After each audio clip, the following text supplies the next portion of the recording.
지금 다주택자들 계속 버틴다고 하죠. 6월 보유세, 양도세가 인상하는데 급매물 없이 다주택자 버티기 여전. 네이버 부동산 뭐 이런 데 가보면은 5월 잔금 급매 엄청 많아요. 언제부터 늘어났어요? 3월부터. 3월에 뭐가 있었기 때문에 공시가격 발표. 그래서 3월에 급매물이 이렇게 늘어났다가 지금 조금 감소하고 있는 추세인데 다 내놨으니까. 근데 문제는 뭐예요? 급매가 아닌 거죠. 왜냐면은 실거래가 8억인데 호가 다 10억에 올려놓고서 한 9억 정도 내놓고 초급매 5월 잔금 조건. 실거래는 8억인데 9억에 초급매라고 해도 누가 사요? 사고 싶은 사람은 아직도 많아요. 근데 문제는 뭐예요? 여력이 없다. 일단은 대출 규제, 한도 규제가 첫 번째고, 그 다음에 두 번째는 시중금리가 계속 상승하고 있다. 그래서 여력이 없는 거죠. 요거라도 겨우 산 거예요. 아무리 급매라고 내놓으면은 호가가 10억인데 1억 싸네? 하고 사겠느냐? 살 수가 없는데. 그럼 버티기 하라 그래요. 계속 버티면 7월 이후부터는 여유 더 없어지죠. DSR 차주별로 들어가니까. 그 다음에 은행권 예대율 규제 9월까지 맞춰야 되는데 점점 더 심해지고 있죠. 못 사요. 그러면은 다주택자는 계속 버티고 무주택자는 계속 못 사고, 주식이야 배당금 나오니까 버틸 수라도 있는데 부동산은 어때요? 세금 나가죠? 이자 나가죠? 애국자 되는 거죠. 저들이 세금 많이 내주는. 안 팔고 버틴다. 안 팔고 버티라고 지금 계속 지금 얘기하고 있는 거예요. 안 팔고 좀 버텨주세요. 더 오른다는데 누가 팔겠냐? 누가 더 오른대요? 더 오른다는 사람들 항상 얘기하는 거 공급 부족. 근데 공급 안 부족하죠. 2023년부터 폭증이고 2021년은 많아요. 언제 적어요? 2022년 1년만 잠깐 적은 거 가지고 공급 부족 때문에 오른다. 2023년부터 계속 들어오는데 또 뭐 있어요?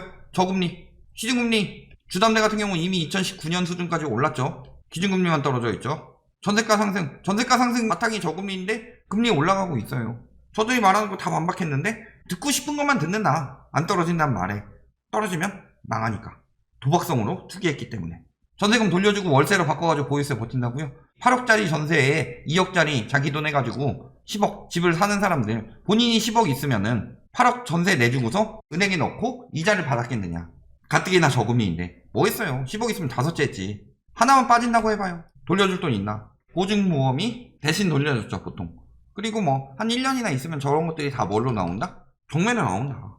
이미 시작됐어요. 강남권에 엄청난 초고가 아파트 이런 것들만 오른다고 하고 있고 전반적으로 어떻게 되고 있냐? 하락거래 비중은 계속 늘어나고 있고 거래량은 줄어들고 있고, MZ세대가 부동산 시장에 큰 손. 작년 재작년에 패닉바잉 그렇게 유도했으니까 그런 거고 올해 1분기에도 엄청나게 많이 샀대요. 비중으로 40% 가까이 샀대요. 그거 그만큼 다른 세대들 더 안 샀고 그들도 못 샀는데 비중만 늘어난 거죠. 세제 강화. 중과 무서워. 집 판다? 되레 매물 줄고 집값 뛰었다. 항상 매물 줄은 거 보면 한 10일 전. 그 전에 3월에 쭉 늘어날 때는 한마디도 안 하고 매도 않고 증여 선택했대요. 증여 하라 그러세요. 근데 2만 건 증여 가지고 돼요? 다주택자들 몇 채를 가지고 있는데 도대체? 임대사업자만 해도 100만 채가 넘죠. 2만 건 증여해서 돼요? 앞으로 말소되면은 버틸 만큼 버텨봐라. 이미 버틸 만큼 버틴 거 지금이 거의 끝물이죠. 양도세는 소득에 따른 세금인데 그것도 불로소득이니까 근로소득보다 세게 놓는다. 그것도 1주택 아닐 경우. 다주택 투기해가지고 다른 사람들 살 기회 뺏어서 하는 사람들 세금이라도 많이 걷어가겠다. 이것이 적폐인 것처럼 이야기하고 있다. 그것을 온전히 다 처먹으려는 게 적폐지. 그냥 집을 가지고 있다가 썩히고 나서 다시 누구한테 비싸게 파는 거. 이게 적폐 아니에요? 자본주의의 기본 논리다? 어느 자본주의에서 그런 기본 논리가 있어요? 가뜩이나 우리나라는 전세라는 제도 때문에 다주택 투기가 워낙 쉽기 때문에 더 많이 걷어가야 되죠. 그런데 뭐 거래세 때문에 거래 안 된다. 맨날 이 난리나 치고 있고. 버텨라. 양도세는 소득에 따른 세금이기 때문에 팔더라도 손해는 아니죠. 근데 보유세는 가지고 있으면 계속 나온다. 버틸 만큼 버티고 세금 충분히 내고 그러다 보면은 양도세 안 낼 거예요. 왜냐면은 급매 하면서 집값 떨어지기 시작해서 내가 판 가격보다 얼마 안 오르든가 아니면 더 떨어지든가 하면 양도세 안 내면 되죠. 양도세 무서우니까 보유세 충분히 내시고 나중에 양도세는 내지 않고 저렴하게 파시면 됩니다. 지금 폭풍 전야 6월 부동산 시장 아직 시작도 안 했는데 이미 폭풍 전야라고 미리 밑밥 깔아놓죠.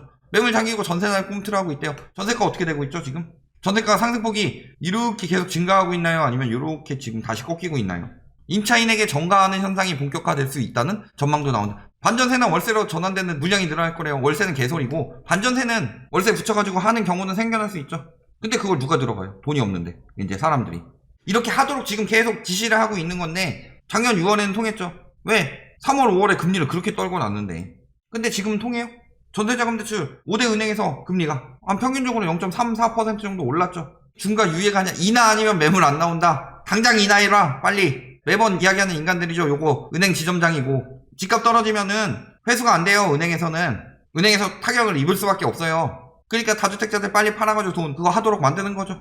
은행 튼튼하도록. 떨어지면 안 되니까 최대한 천천히 떨구려고 한다. 이 사람은 말할 것도 없고 협박하고 있어요. 양도세 인하 안 하면 안 떨어져요. 왜냐면은 양도세 인하를 해서 만약에 떨어지더라도 하락세는 빨리 나타나요. 다만 그러면 다시 투기 수요들 들어오죠. 집값 떨어지고 나서 다시 부동산 투기 시장 만들 거다. 근데 이미 인구 감소하고 있어요. 투기 시장 다시 만들어서 하게 되면은 나라 망하는 지름길이죠. 저렇게 협박하고 있으면서 매물 줄어서 거래 안 돼요 라고 하고 있는데 매물 가장 많이 늘어난 3월에도 거래량은 줄었죠. 계속 줄고 있다. 서울 말할 것도 없고 경기도 3월에 잠깐 늘었다 떨어졌죠. 3월에 왜 이렇게 거래량 늘었어요?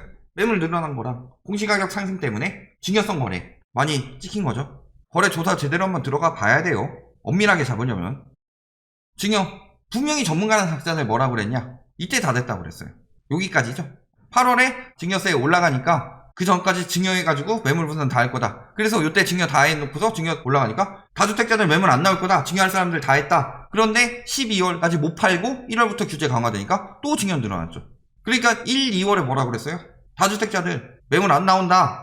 증여할 사람들 다 했고 명의분산할 사람들 다 했다. 근데 공시가격 올라가니까 또 증여 늘어나네. 얼마나 불안인지 다 보이죠. 작년에 이만큼 있었는데 동기에 비해 엄청 줄었잖아요. 이런 기사들 쓰고 있는데 뭐예요? 요때 허위 매물 한다고 해서 유예까지 줘서 여기까지 떨어진 거죠. 이게 실제 매물이었다. 여기서 연말 두고 잠깐 늘었다가 못 파니까 일단 들어갔다가 3월부터 공시가격 보고서 다시 쭉 늘어난 거죠. 그래서 요만큼 줄었는데 매물 없음. 연초에는 요랬는데 매물 쭉 늘어날 때도 매물 없다고 안 보여주다가 조금 줄어드니까 이제 와서 10일 전이랑 비교해보니까 매물이 줄었더라 하면서 이제 와서 지표 갖다 주고 있어요.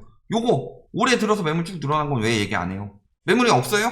이들이 조금 줄어든 거는 팔았거나 걷었거나 했겠죠. 근데 아직도 양도세 중과 전에 팔려고 이렇게 늘려놨다. 다주택자 매물이 없는 게 아니라 이렇게 많이 있어요. 금매도 아닌 가격에 금매를 내놓고 있을 뿐이지. 그래서 버텨가지고 6월 되면 다시 오르겠지. 작년에도 그랬고 재작년에도 그랬어. 재작년에는 7월에 금리 인하하기 전에 이미 시중금리가 계속 떨어지고 있었고 그 다음에 작년에는 코로나로 인해서 3월, 5월에 금리 인하 2차례 하면서 시중금리가 뚝 떨어졌죠. 그러니까 6월에 가능했던 거고.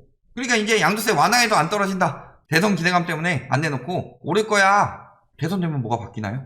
다른 건 다 둘째치고 한 가지만 말합시다. 대선 되더라도 DSR 규제는 안 풀립니다. 정부 바뀌더라도. 왜냐? 지금 우리나라 은행이 굉장히 위기예요. 가계부채가 세계 최고 수준이죠.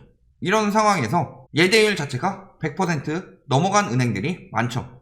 거기에다가 기업대출 대 가계대출 비율도 지금 57%로 맞춰야 되는데 맞춘 은행이 거의 없다시피 하죠. 그 다음에 DSR은 뭐 때문에 들어온 거예요? 문재인 정부가 서민들 집 못 사게 하려고 주거 사다리 끊으려고 DSR 규제를 만들었다. DSR은 문재인 정부가 아니더라도 했어야 돼요. 왜?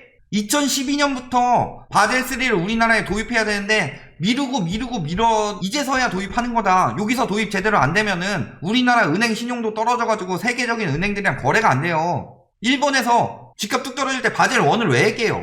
자기 자본 8% 맞추라고 그랬는데 일본 한 6%밖에 없었어요. 일본 은행에서 LTV 120%씩 해줘서. 근데 왜 금리 인상하고 바젤 1 기준에 왜 맞췄을까요? 국내에서 돈 많이 벌면 뭐해? 세계적인 은행이랑 거래 안 되면 그 은행 자체에 신용도가 없는데. 그러니까 그거 맞추려고 DSR 하는 거예요 지금. 대선 오고 부동산 시장 다시 오른다. 그러면은 과거 노무현 대통령에서 이명박 정부로 바뀌었을 때 집값 왜 떨어졌어요? 완화책은 이 사람이 썼는데.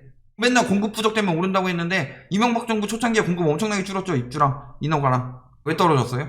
왜 그래프 안 들이다대요? 이런 막 증여추이 그래프 갖다 대고 얘기하고 있어요? 판타지 소설을 쓰고 있죠 아주. 오세훈빨 집값 상승 언제까지 막 오름폭 확대. 오세훈 시장이 완화책 하나라도 쓴 거 있어요? 와서 쓴 거 토지거래 허가구역 확대. 제초안 완화하겠다고 그랬는데 이건 시작도 안 했죠. 용적률하고 층수 제한 계속 추진만 하고 있죠. 추진하는데 어떻게 추진하겠다? 상승한 용적률만큼 기부 채납 받겠다. 이게 8.4대책의 공공재건축이다. 오세훈 시장이 추진한 게 뭐 있어요? 8.4대책 재탕이랑 토지거래 허가구역 규제 확대한 거. 그런데 왜 계속 상승폭 확대한다고 할까요? 왜 확대가 돼요? 엄청나게 오른다고 계속 저렇게 기사 때리니까 오세훈 시장 당선되고 나서 오세훈 효과 뭐 집값 오른다 하는 기사가 3배가 늘었대요. 여당에서 세금 완화한다고 하죠. 완화 누가 얘기해요 지금? 검토한다고 그랬죠.